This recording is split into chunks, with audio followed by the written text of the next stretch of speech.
பகவானுக்கு இப்படி ஒரு அவதாரம் பண்ணணும்னு எண்ணம் எப்படி வந்ததுன்னா, பகவானை தெரிஞ்சுக்கலாம்னா எப்படி தெரிஞ்சுக்க முடியும்னா, இன்னைக்கு இதிகாச புராணங்கள்லாம் வந்ததுனால தெரிஞ்சுக்கிறோம். இதெல்லாம் இல்லாத காலம்னு ஒன்று இருந்தது. ராமாயணம் தோன்றாத காரணம், பாகவதம் தோன்றாத காலம், மகாபாரதம் தோன்றாத காலம், கோவில்கள்லாம் தோன்றாத காலம். அப்பேற்பட்ட உபனிஷத் பிரதிபாத்தியமான அந்த பரவஸ்து அவதாரம் பண்ணணும்னு ஒரு சங்கல்பம் வந்தது, ஆசை வந்தது. வேதவேத்யன் ராமனாக வந்தார், அந்த வேதம் ராமாயணமாக வந்தது.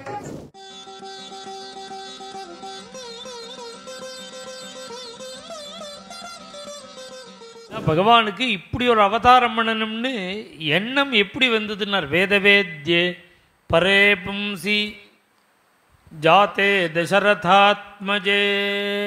வேதவேத்யனான பரமாத்மா, வேதைச்ச சர்வை ரகமேவ வேத்யா.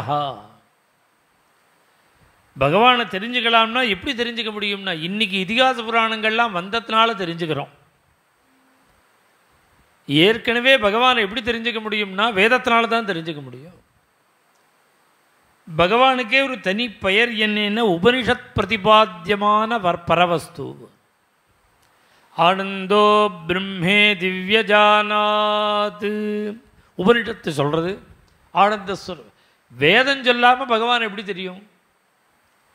இன்றைக்கி நிறையா கோவில்கள் வந்திருக்கு, கதைகள்லாம் வந்துடுது. ராமாயணம், பாகவதம், மகாபாரதம் இதெல்லாம் சிரவணம் பண்ணுறோம். அதனால் பகவான்னு தெரியறது. பிரமாணமாக கோவிலும் பிரத்யட்சமாக இருக்குது, இதனால் புரிஞ்சுக்கிறோம். இதெல்லாம் இல்லாத காலம்னு ஒன்று இருந்தது. ராமாயணம் தோன்றாத காரணம், பாகவதம் தோன்றாத காலம், மகாபாரதம் தோன்றாத காலம், கோவில்கள்லாம் தோன்றாத காலம், பக்தாள்லாம் தோன்றாத காலம். அன்றைக்கி பகவான் எப்படி தெரிஞ்சுட்டா? வேதவேத்யே பர, வேதத்தினால மாத்திரம்தான் தெரிஞ்சு. அதனால தான் பகவானை ஆராதனை பண்ணணும்னு பிரகலாத சுவாமி, துருவசுவாமி இவாளெல்லாம் கிளம்பிவிட்டா பக்தி மார்க்கத்துக்கு. இதே பரதயோகீஸ்வரனுடைய கதையை சொல்லும்போது, பகவானை ஆராதனை பண்ணணுன்னு உடனே அவன் எப்படி ஆராதனை பண்ணினான்னார், ஈஜேஜ பகவந்தம் யஜ்ஞக்ருது ரூபம். பகவானை யஜ்ஞத்தினால ஆராதனை பண்ணினான். நாமெல்லாம் புஷ்பத்தை வச்சுன்னு ஆராதனை பண்ணுறோம், துளசி வச்சுன்னு ஆராதனை பண்ணுறோம், பஜனை பண்ணுறோம். பரதன் மாத்திரம் அப்படி பண்ணானே. ஏன்னா அன்னைக்கு இந்த கிரமமே தெரியாத காலம். ராமாவதாரம் பண்ணியிருக்காரா, கிருஷ்ணாவதாரம் பண்ணியிருக்காரா, பகவானுடைய அவதாரங்கள்லாம் ஏற்படுறதுக்கு முன்னாடி உள்ள காலம். அன்னைக்கு பகவானை உபாசனம் பண்ணணும்னா ஒரே வழி, யஜ்ஞத்தினால தான் ஆராதனை பண்ணணும். பூஜை பண்ணணும்னா எப்படின்னா யஜ்ஞத்தினால தான் பூஜை பண்ணணும். இப்படி இருந்த காலம். அன்னைக்கு வேதத்தினால தெரிஞ்சுண்டா பரவஸ்துவை. எந்த உபனிஷத்துக்கெல்லாம் பரவஸ்துவை பிரகடனப்படுத்துகிறதோ அப்பேற்பட்ட உபனிஷத் பிரதிபாத்தியமான அந்த பரவஸ்து அவதாரம் பண்ணணும்னு ஒரு சங்கல்பம் வந்தது, ஆசை வந்தது. அந்த வேதவேத்யனான பரமாத்மா அவதரிக்கணும்னா அதுக்கு ஒரு அப்பா வேணும், அம்மா வேணும். தசரதனை தகப்பனாராக தீர்மானம் பண்ணிண்டு, பிதரம் ரோச்சயாமாசா ததா தசரதம் நிருபம்னு தசரதனை சங்கல்பிச்சுண்டு, வேதவேத்யனான பரமாத்மா தசரதனுக்கு பிள்ளையாக பிறக்கும்போது, வேதவேத்யே பரே பும்சி ஜாத்தே தசரதாத்மஜே. இந்த ஸ்லோகம் வேதவேத்யனான பரமாத்மா ராமாவதாரம் பண்ணினான்னு அவனுடைய பிரபாவத்துக்காக உள்ள ஸ்லோகம் இல்லை. வால்மீகிட்ட ராமாயணம் வந்ததுக்காக உள்ள அந்த ஸ்லோகம் இது. அங்கே வேதவேத்யனே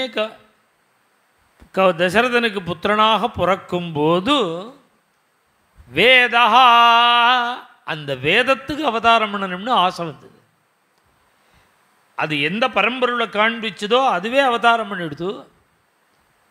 இப்போ அந்த வேதம் தான் அவதாரம் பண்ணணும்னு ஆசைப்பட்டு, வேதவேத்யன் எப்படி தசரதனை வியாஜமாக வச்சுன்னு வந்தானோ அதுபோல் வேதம் வால்மீகிய வியாஜமாக வச்சுண்டு அந்த வேதவேத்யன் ராமாயணமாக வந்தார்.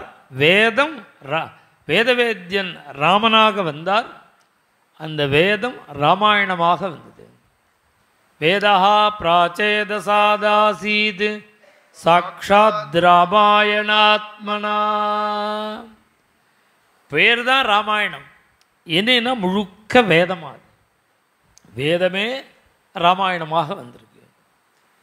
அதை வால்மீகி மகர்ஷி ராமச்சரித்திரம் என்றார்.